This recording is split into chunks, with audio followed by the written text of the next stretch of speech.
Alunos do segundo ano do ensino médio, aqui é a professora de Geografia Welma Pereira. Iremos começar a nossa primeira correção do PET, Plano de Estudo Tutorado, Unidade 1, Semana 1. Antes de começarmos a correção, iremos falar sobre os conceitos básicos de urbanização para facilitar melhor a compreensão do exercício.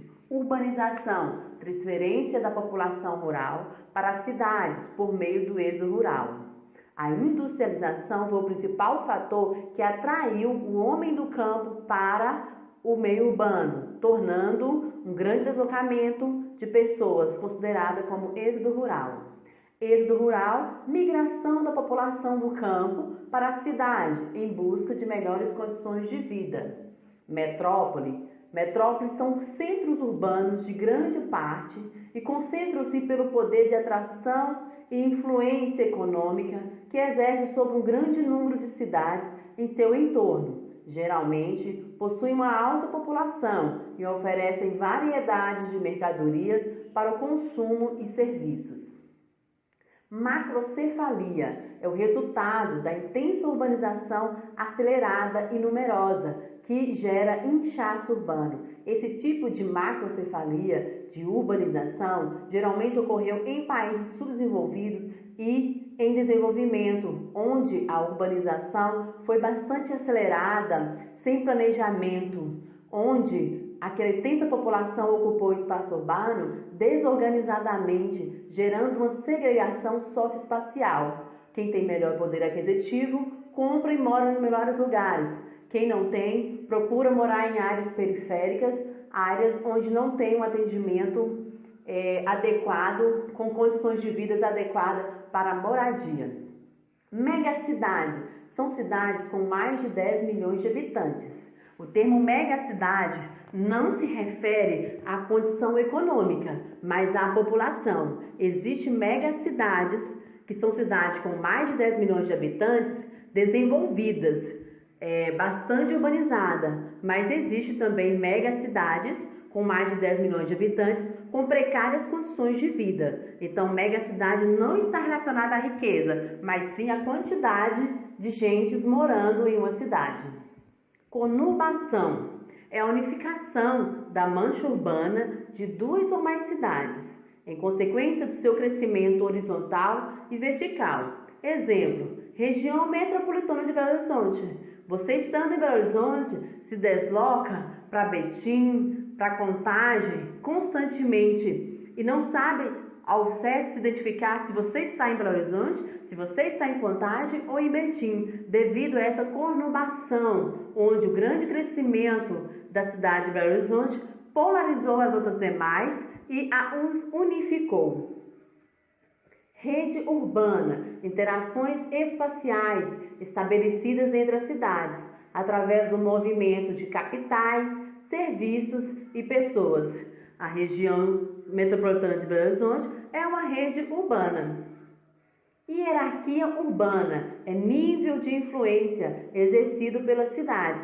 Uma cidade tem maior capacidade de influência e polarização em outras cidades vizinhas, o que em outras cidades mundiais. Podemos ser nacional, regional, local ou global. Nesse desenho, nesse esquema aqui, nós podemos ver uma hierarquia de rede urbana, um esquema clássico e um esquema atual. É rede porque está interligado entre esses fio verde. E é hierarquia porque é uma metrópole nacional que tem domínio de polarização sobre a metrópole regional, que domina o centro regional, que tem domínio econômico na cidade local e essa cidade local domina a vila. Hoje, isso não é mais hierárquico como o esquema clássico. No esquema atual, a metrópole nacional tem relação econômica entre metrópole regional, entre centro regional, entre cidade local, né? Devido ao avanço dos meios de comunicação e dos meios de transporte. Há uma polarização e uma influência muito grande. Além da metrópole nacional ter essa influência regional, centro-regional e local, ela também pode ter influência mundial em outras cidades, em outros países. Isso está muito influenciado com a condição de vida econômica. Uma pessoa que pode morar em uma vila, em um sítio, e se ela tiver acesso a meios de comunicações, à internet, a transporte, ela pode estar muito influenciado com uma metrópole nacional e regional. E já um morador de uma metrópole nacional, por exemplo, o caso de Rio de Janeiro ou São Paulo, que mora em precárias condições de vida, debaixo de viaduto, que mora nas ruas, ele não tem essa ligação econômica entre uma metrópole regional e uma transcidade local. Compreenderam a influência que existe da hierarquia urbana no esquema atual? Cidade global. As cidades globais, também conhecidas como metrópoles mundiais, são grandes aglomerações urbanas que funcionam como centros de influência internacional. Estão no topo da hierarquia urbana. Cidade global, como exemplo, São Paulo, Nova York, né? São cidades onde estão concentradas as grandes multinacionais, as grandes bolsas de valores, né? E que tem essa influência nacional. Para começar a correção da semana 1, sugiro que você abra a página 67 do PET. O eixo temático, problemas e perspectiva do urbano. O tema, o processo de urbanização contemporâneo. Atividade 1, analise a tabela. Taxa de crescimento da população urbana entre 1950 e 1960 nos países desenvolvidos e nos subdesenvolvidos. Grupo de países desenvolvidos, a taxa é de 31%, subdesenvolvidos 59,3%. Percebemos que a taxa de urbanização nos países subdesenvolvidos é maior do que nos países subdesenvolvidos na década de 50 e 60.